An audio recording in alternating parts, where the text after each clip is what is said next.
Hello வணக்கம் நண்பர்களே, எல்லோரும் எப்படி இருக்கிறீங்கள்?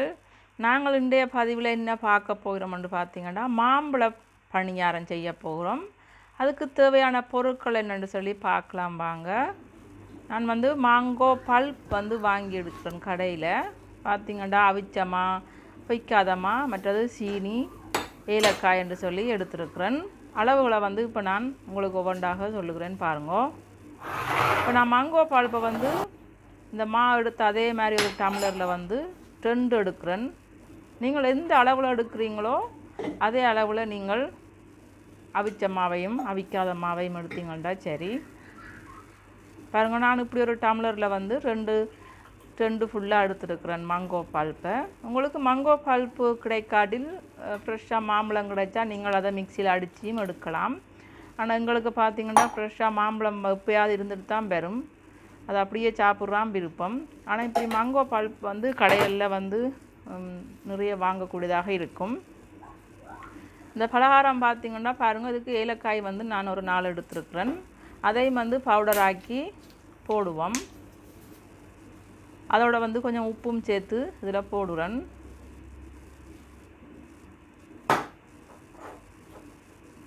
நாங்களும் இப்போ இந்த எடுத்த அதே அளவு டம்ளரில் பாருங்க, அவிச்ச மா ஒரு டம்ளர் எடுத்துருக்குறேன்.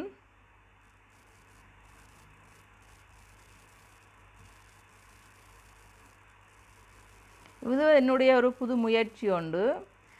நீங்களும் இதே மாதிரி செய்து பாருங்க, மிகவும் சுவையாக இருந்தது. வித்தியாசம் தெரியல. ஆனால் இங்கே பனங்காய் களி கடையில் பார்த்திங்கன்னா கிடைக்கிறது கொஞ்சம் கஷ்டம். என்னென்னு சொல்லி சொன்னால் அது 6 மாதத்துக்கு தான் அது அவர்கள் பாதுகாத்து வைக்கிறதால இந்த கடையிலையும் பார்த்திங்கன்னா அவர்கள் வச்சு அந்த டேட் முடிஞ்சுன்னு சொன்னால் கஷ்டம்ன்றக்காக வாங்குறதும் குறைவு. பாருங்கள், நான் அந்த மாம்பழ இதை பாருங்கள், முக்கால்வாசி நான் எடுத்துருக்கேன் சீனி. நீங்கள் எவ்வளோ உங்களுக்கு இனிப்பு சாப்பிட விருப்பமோ அதுக்களவு விடுங்கோ. நான் ஒரேடியாகவும் போட இல்லை. ஏன்னாண்டா மாம்பழம் அந்த பல்ப்பில் பார்த்திங்கன்னா இனிப்பு இருக்கும். அதுக்காக டேஸ்ட் பண்ணி பார்த்துட்டு தான் நான் மிச்சத்தையும் போட்டேன். நீங்கள் உங்களோட இனிப்பு சாப்பிட்ற அளவுக்கு பார்த்து போடுங்க.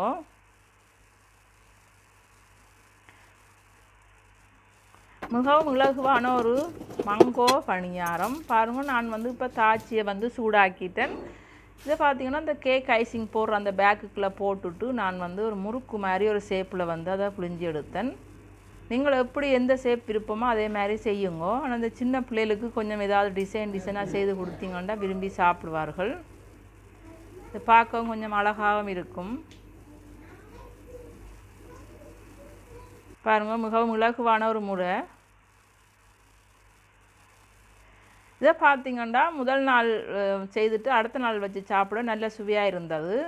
உடனே எடுத்து சாப்பிட கொஞ்சம் லைட்டான ஒரு கைப்புத்தன்மையாக இருந்தது. ஆனால் அதுக்கு பிறகு சாப்பிட பார்த்திங்கன்னா வச்சு சாப்பிட இன்னும் நல்ல சுவையாக இருந்தது.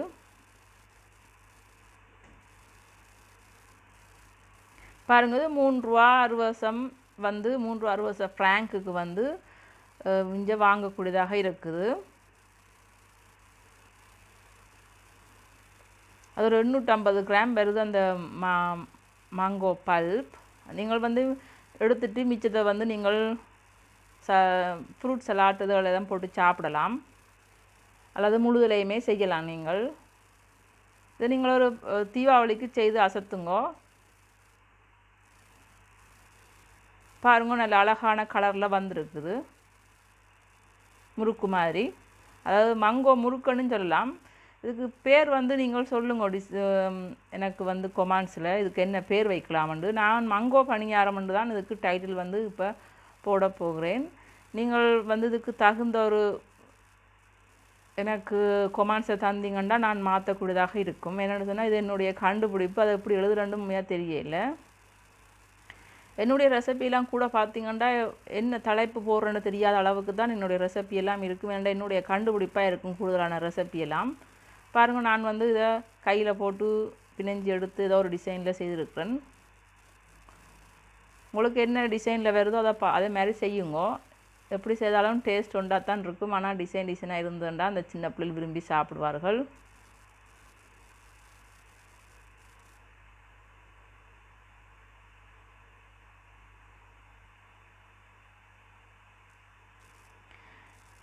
என்னுடைய இந்த கண்டுபிடிப்பு மங்கோ பணியாரம் உங்களுக்கு பிடிச்சிருக்குன்னு நினைக்கிறேன். பிடிச்சிருந்தா லைக் பண்ணுங்கோ, ஷேர் பண்ணுங்கோ. ரொம்ப ரொம்ப பிடிச்சிருந்தா சப்ஸ்கிரைப் பண்ணி ஆதரவு தாருங்கள். நாங்கள் இன்னும் ஒரு கண்டுபிடிப்புடன் உங்களை சந்திக்கிறேன்.